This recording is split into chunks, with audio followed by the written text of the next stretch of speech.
पूर्णगोहं करुणावतारं संसारसारं भुजगेन्द्रहारं सदा वसन्तं हृदयारविन्दे भवां भवानी सहितं नमामि। तमेव माता च पिता तमेव तमेव बन्धु च सखा तमेव तमेव विद्याद्रविणं तमेव तमेव सर्वं मम देव देव। ॐ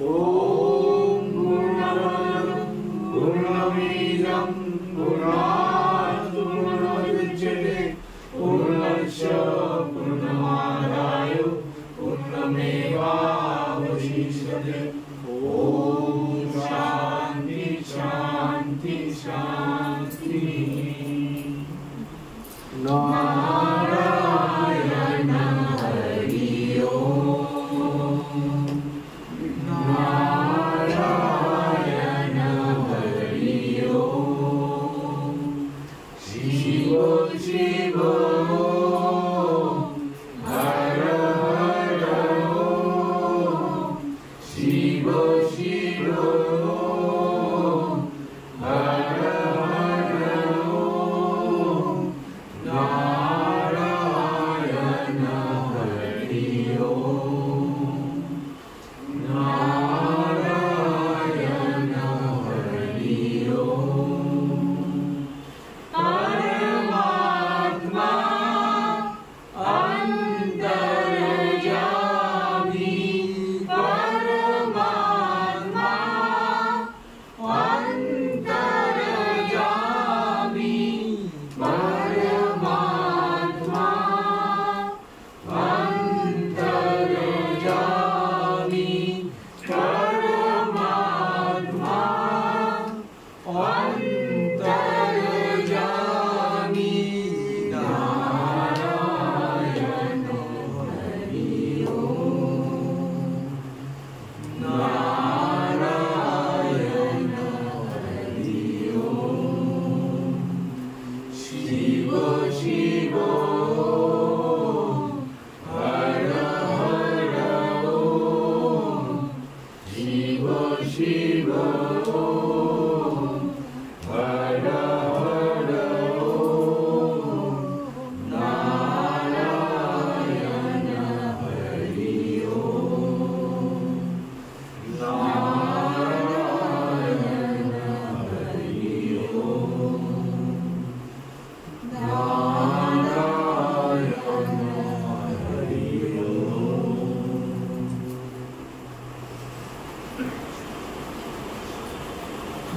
परमात्मा का इस संसार में तलाश आदिकाल से है। परमात्मा का अर्थ है कि परम शक्ति, जिसके पास कोई शक्ति नहीं है, जो शक्ति सबका नियंत्रण कर रहा है, जो जन्म मृत्यु जरा व्याधि खुदा तृष्णा सबका अंदर बैठते हुए वो नियंत्रण कर रहा है। तो इसी प्रकार उसके इच्छा मात्र वो सब कुछ कर सकते। अगर इस संसार में देखा गया, जो इस संसार में जो भी आए हैं सभी इसी परिवर्तन में फंसा हुआ। तो इसी परिवर्तन से कोई रुक नहीं सकता। जन्म से मृत्यु तक हमेशा परिवर्तन हो रहा है। जरा व्याधि खुदा तृष्णा जन्म मृत्यु। अब इसको ये तो होगा ही होगा। तो फिर आगे क्या करना है? इससे परित्राण पाना है। हमें लाख 84 जोड़ी में घूमते घूमते कीट पतंग पेड़ पौधा कितना जन्म हमने लिया है, लेकिन हम लोग सब भूल गया। परमात्मा का असीम कृपा है जो हम लोग भूल जाते हैं।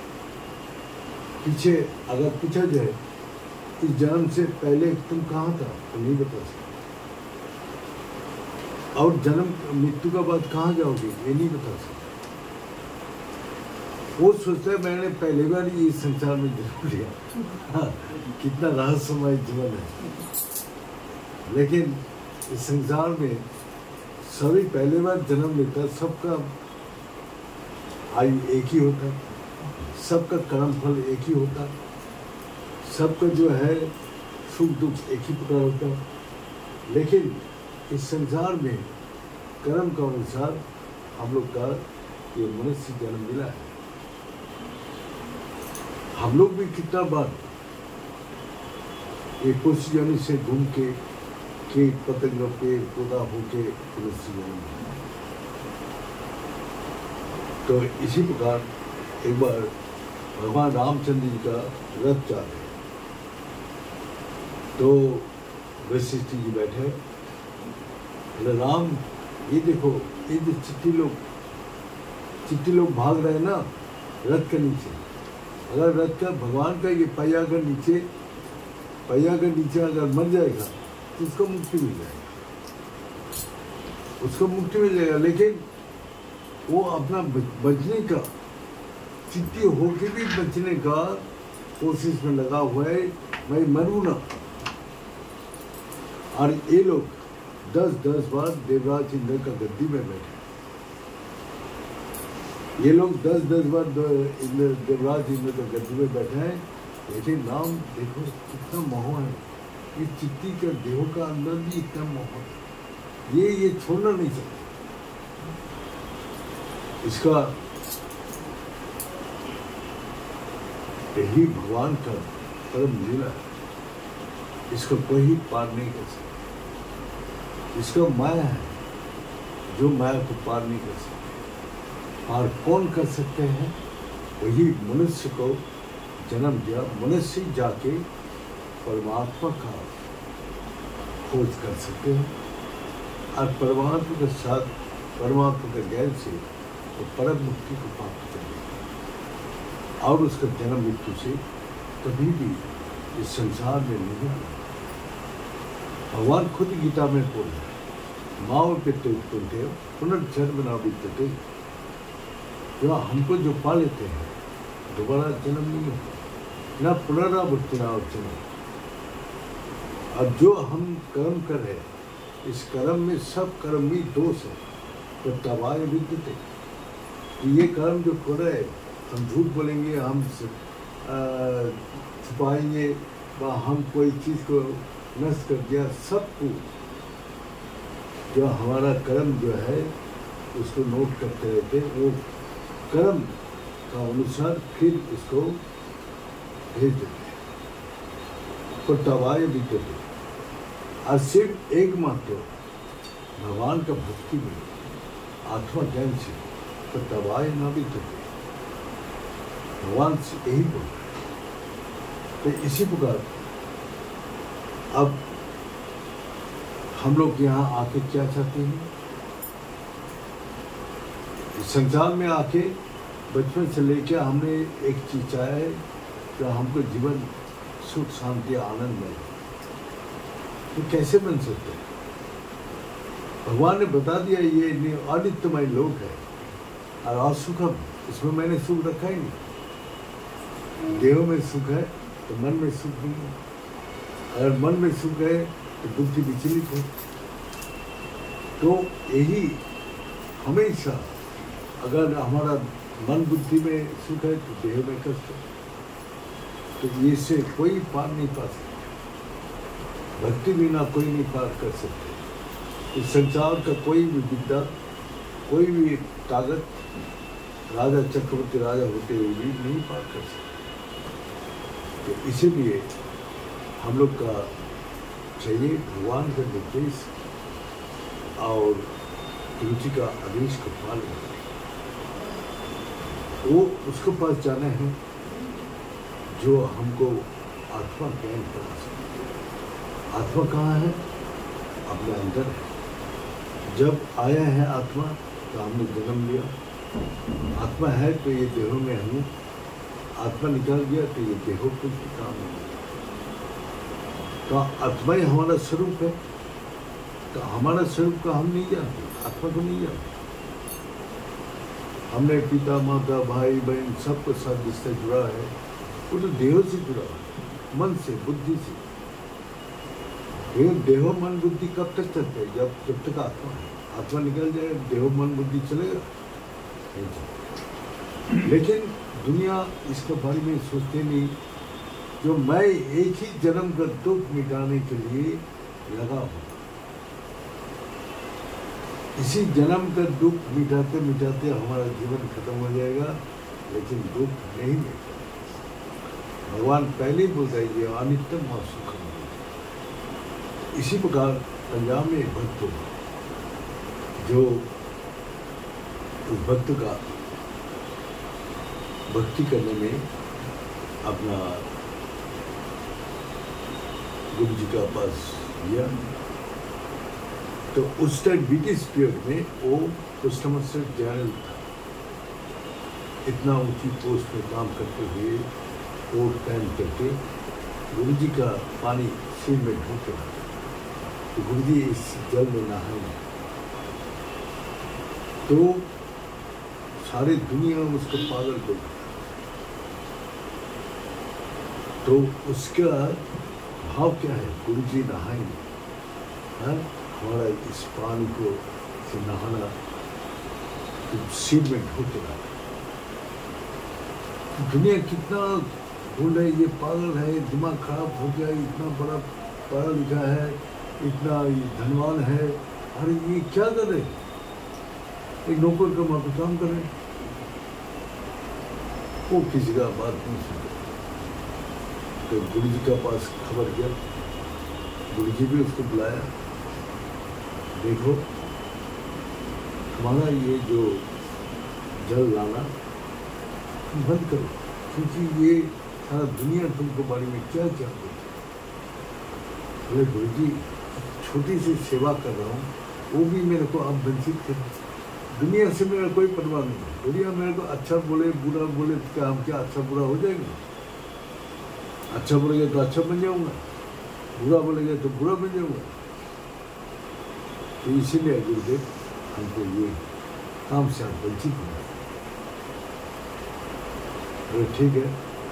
तो उसे पैर में और भी वो अपना नुपुर लगा, जाते टाइम झम झम कर आवाज सुनते। दुनिया देखो मैं गुरु जी का सेवा के लिए जल रहा हूँ, मैं चोर बदमाश छल कपट ये नहीं करता, मैं तो गुरु का सेवा के लिए जा रहा हूँ। तो कितना बड़ा उसको प्राउडनेस है गुरु जी का सेवा। क्या हुआ? उसको अपना दुनिया देखते देखते थक गया। दुनिया देखते देखते थक गया, तो उसको वो दुनिया बोलते बोलते थक गया और बोलना बंद कर दिया। तो उसको गुरुदेव एक दिन एक सत्संग सुना रहे थे। क्या सत्संग सुना रहे थे? जब बाबा एकनाथ था, बाबा एकनाथ का गुस्सा नहीं आया, बिल्कुल गुस्सा नहीं। तो राजा ने अनाउंस कर दिया शहर में, जो ये एकनाथ बाबा का जो गुस्सा दिला पाएगा उसका मैं 10,000 सन्न में दूंगा। 10,000। उसके लालच में कोई कंधा पकड़ के झूल जाते, कोई कमर पकड़ के ये करते, कोई हाथ पकड़ के झूलता है, लेकिन उसको कोई गुस्सा ही नहीं, कोई गुस्सा नहीं दिया। तो एक भक्त था जो दुष्ट बदमाश, तो उसे बोला मैं गुस्सा दिलाऊंगा ही। तो जिस गंगा से नहा के सुबह आते हैं, उसी किसी बारांदे में बैठ के वो डंटन करने लग गया और वो अपना मुँह धोने लगा। जैसे एकनाथ बाबा आए सामने, उसको मुँह का पूरी फेंक चला गया। फिर नहा गया, फिर दिया। सुबह से शाम तक वो चलते रहे। एकनाथ बाबा गुस्सा नहीं, तो इनमें जो दुष्ट था उसके पैर में पड़ गया, बाबा आपका ये परम्पार है, आपको कोई भी इस संसार को कोई भी राग देश से मुक्त है, सारी अहंकार से मुक्त है, तो आपका परम भक्त मैं बना, क्योंकि मैं परीक्षा करके देख लिया। तो उसी से एकनाथ बाबा का सारी शहर में फैल गया एकनाथ बाबा का, तो वही साहिब को सुनाया पुस्तक ज्ञान, वो उसने कोई परवाह नहीं। और क्या करता था, जब उसका तनख्वाह होता था गुरुदेव को जाके उसने दिए, गुरुदेव उठा के उसको सब वापस कर देता, जितना उठ गया उतना में उसका परिवार चलता।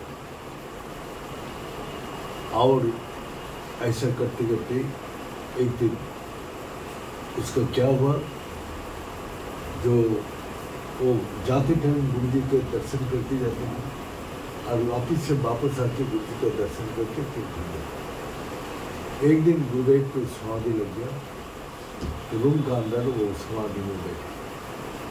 अब कब समाधि खुलेगा किसी को पता नहीं। इसी प्रकार उसने बोला, जो हम गुरु जी का एक बार दर्शन कर लेता हूँ फिर चलता हूँ। ऐसा करते करते रात हो गई, घर से आदमी लोग आ गए, तो चलो बोले गुरु जी का दर्शन बिना मैं नहीं जाऊँ, गुरु जी का तुम लोग जाओ, हम गुरु जी का दर्शन करके आ गए। ऐसा करते सुबह हो गया, लेकिन वो समाधि में गए। जब सुबह हो गया, आश्रमवासी बोला ये ऐसे भक्त का हम लोग देखा ही नहीं, हाँ? सब ने बोलने लगा, तो बोला कि आपको दर्शन ही कर रहे हैं ना, तो एक काम करो, वो जो आला बना हुआ है, जो वेंटिलेटर जिसमें हवा पास होता है, तो सीढ़ी लगा के वहाँ से वो घुसा के देखो। तो उसने इतना छोटा सा आला था, उसने मुंह घुसाया तो ये सारी चावल छिल गई। उसने दर्शन कर लिया और खूब खुश होकर बोला दर्शन हो गया। तो उसी संत साथ महाराज को उसको सिनेमे में, मतलब मैं वो चाह रहे थे मेरा बात मेरा गति में कौन बैठे, किसको उस गति का संचालन दे जो सही मार्गदर्शन करे। इसीलिए मैं परीक्षा ले गया, तो पास हो गया। आज से तेरा दिव्य दृष्टि हमेशा दिखाई दे। और बस उसके बाद वो गुरुदेव समाधि लेके सुबह छोड़ चला गया। उसके बाद बैठा तो उसको पास मिलने के लिए काफ़ी भक्त लोग आते थे, तो उसी बच्चा को एक लाया, तो बच्चा आके बीमार हो गया, रात ही मर गया। तो उसे सत्संग कर रहे थे, सत्संग करके बोल रहे, रामलाल, कौन रामलाल इस गांव से आया है? फरीदपुर से कौन आया? इधर आओ। वो तो सोचा जब मेरा तो बच्चा मर गया, मैं तो असुच हो गया, मेरे को डांटेगा। तो जब उससे खड़ा हुआ, अरे तेरा बच्चा रो रहे, उसको जाओ खिलाओ, दूध पिलाओ। अरे मर गया, उसको कौन बचाएगा? उसको कपड़ा में लिपट कर जाके देवी सही रो रहे। तो जो अपना अंदर इतना ताकत है तो किसी को बचा सकता है, तो कितना बड़ा शक्ति उसमें। तो वही है, इस संसार का जो मान प्रतिष्ठा जस ख्याति कुछ भी काम में नहीं है। भगवान का जो भक्ति है वही सबको सर्वश्रेष्ठ शक्ति है। बस भगवान का भक्ति करना हम जानते हैं, इस संसार से हटा के मन को हटा के उधर लगाना बहुत कठिन होता है, लेकिन जो कर पाएगा उसी को ये ज्ञान मिलेगा और वही जन्म मृत्यु से हमेशा का एक छुटकारा। राजा जनक भी अपना गुरुदेव के पास यही मांगा कि हमको ब्रह्म ज्ञान चाहिए, आत्मा ज्ञान चाहिए। तो उसका गुरुदेव भी यही बोला, ये देख दोनों सत्ता हमारा देह के अंदर, एक झूठ और एक सच। सच जो है वो आत्मा है और उसको मंथन कर, हाँ, और मंथन करके कब चितिर विश्राम स्थिति, जब मन बुद्धि इंद्रिय स्थिर है, तब क्या है, यदि देहो पृथम किता चितिर विश्राम स्थिति, देहो और आत्मा जब अलग हो जाएगा, तो कब अलग होगा, जब तुम्हारा मन बुद्धि चित्त अहम सब स्थिर होगा और अधूर दैव सुखम शांति, हमेशा का एक सुख शांति को प्राप्त करेगा। और बंधन मुक्त से न बंधन है न मुक्ति होने का जो, वो सदा आत्मा मुक्त, देह में रखते हुए भी मुक्त है।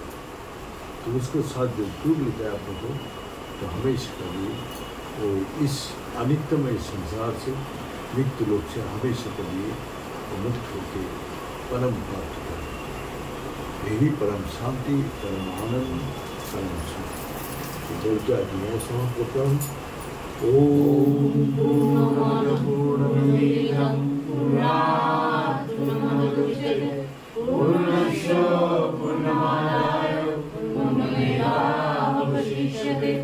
ओम शांति शांति शांति।